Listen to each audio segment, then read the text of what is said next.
Hey everybody, this is Rex at Watson's Marine. I don't know about you, but when the weather gets real hot, you might want to go fishing for a little bit first thing in the morning. Usually fishing's really good. Really, it's probably pretty good all day long, but what you run into now that we're getting into the summer months, get a lot of boat traffic and it just gets hot. So a way to beat the heat, so to speak, and still catch some fish, night fishing. So night fishing is really, really big in our area. There's several different accessories that you can add to make it actually safer and more enjoyable. A black light added to your boat used in conjunction with fluorescent line will make 8-pound test fishing line essentially look like a 1/4-inch rope. So you can see when your bait's on the bottom. You can kind of, when you catch a fish, you can kind of track it to the boat as you can see your line glowing in the black light. A headlight for your boat, kind of just intermittently turn on and make sure there's no debris floating in your path. As we've said before, when you're moving around in your boat after dark, be a little bit more methodical, take your time, really be aware of your surroundings, watch for other boaters, and let's keep it all safe for all of us. But when you get out there night fishing, there's many different ways to approach night fishing. But here's just a couple of my favorites. One of my favorites, plastic worms. These particular ones are really big. This is like a 10-inch. This is called the Zoom Old Monster. This is Big Bite Baits creek tail worm. This big old tail on this worm puts out a lot of commotion. Helps those bass kind of hone in on it. These baits fished, especially if you know where you've got some deeper brush piles at, man, you can fish these big worms in that brush and catch some big old bass doing it. You're primarily targeting largemouth, but you can catch smallmouth on these baits as well. Everything out there will bite these baits after dark. Catfish, you never know what you're going to catch on. A good safe bet to rig these up, Gamakatsu or on hooks, and in these bigger baits, naturally going to use a bigger hook. A 5/0 is usually the most preferred. You can get them up to a 7/0, 8/0 hook, but it takes a big hook in this boat. Another little deal, your sinker. There's a little bit more expensive using tungsten, but there's a huge difference. You've got so much more feel. Tungsten is much more dense than lead, and you can really feel the structure. You can tell when you're coming up over a tree limb or when you're on a sandy bottom or a rocky bottom. And that makes a difference on knowing what your surroundings are with that bait. Tungsten, can't say enough about it. I use tungsten 99% of the time I'm throwing plastics in. And then people ask me this question a lot about fishing soft plastics of a nighttime and daytime. When do I peg my sinker?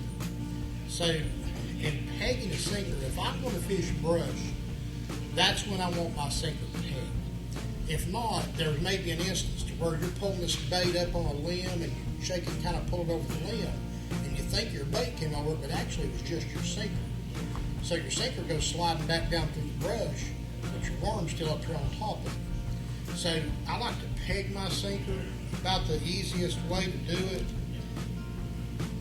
old-fashioned bobber stops. All you got to do, each bobber stop, get you close up here in a minute, it has a little wire loop. Before you tie your hook on or put your sinker on, you simply put your line through this little wire loop, rip the back of that bobber stop, and just pull it, just like that.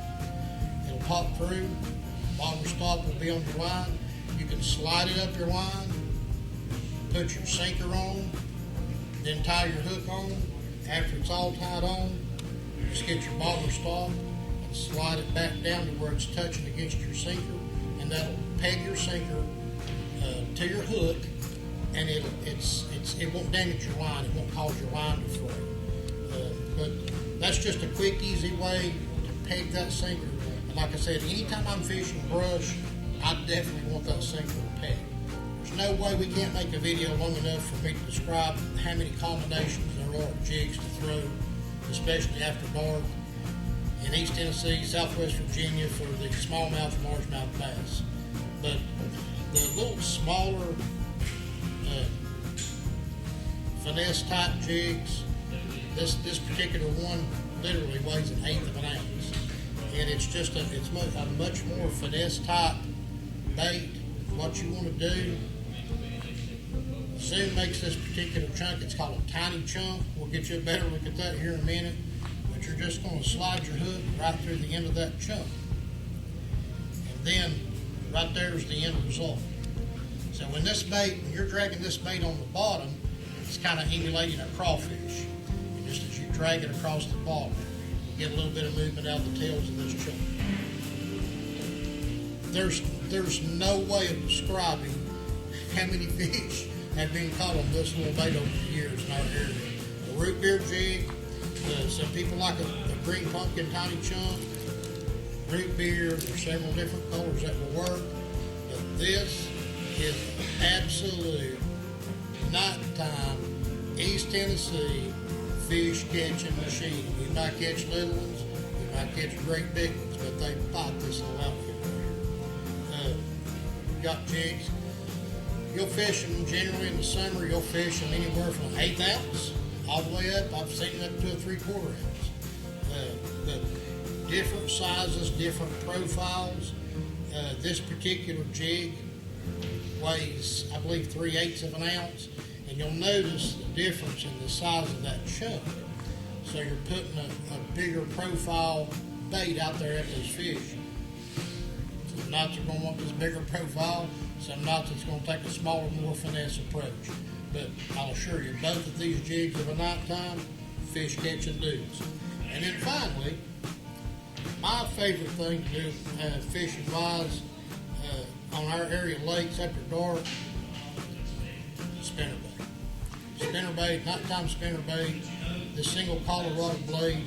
Generally what you want to do is cast this bait out, let it sink down to the bottom, and just a slow, steady retrieve. And as you retrieve this bait along the bottom, you just want it fast enough for this blade will turn and just give a thump. And you'll feel it in the line of the fishing line. It's just a steady rhythm. And I'm here to tell you that when those fish decide to bite this bait, you better have your feet planted, because they will pull your string, I'll promise you. Usually on this bait, I like to add a twin-tailed grub as a trailer. I'll just thread it up on the hook. This grub is hanging out behind that bait, like so. Lots of different colors. This particular one, that's a root beer Zoom twin-tail. Dry Creek makes an excellent bait. You don't have to worry about color coordinating everything. Sometimes thinking outside the box is the best reward of all. But this particular one has been a mainstay in our area for years. The chartreuse pepper twin-tail grub, one of these spinner baits, can't beat it. It gets you real excited too when they bite this thing. Single tail grub, they'll work just as well most times. My personal preference is that little dude right there. But get a chance. It gets too hot to go fishing in the day. Get that black light, go out there at night time, strap one of these spinner baits or one of these big worms or jig on, have at it. You're going to catch fish and have fun. And if you get to catching more than you can stand, let me know, because I can always use catching a few. Come up here and throw me a crumb here and there. But anyway, thanks everybody for tuning in. Get up there and catch the fish. Come see us real soon.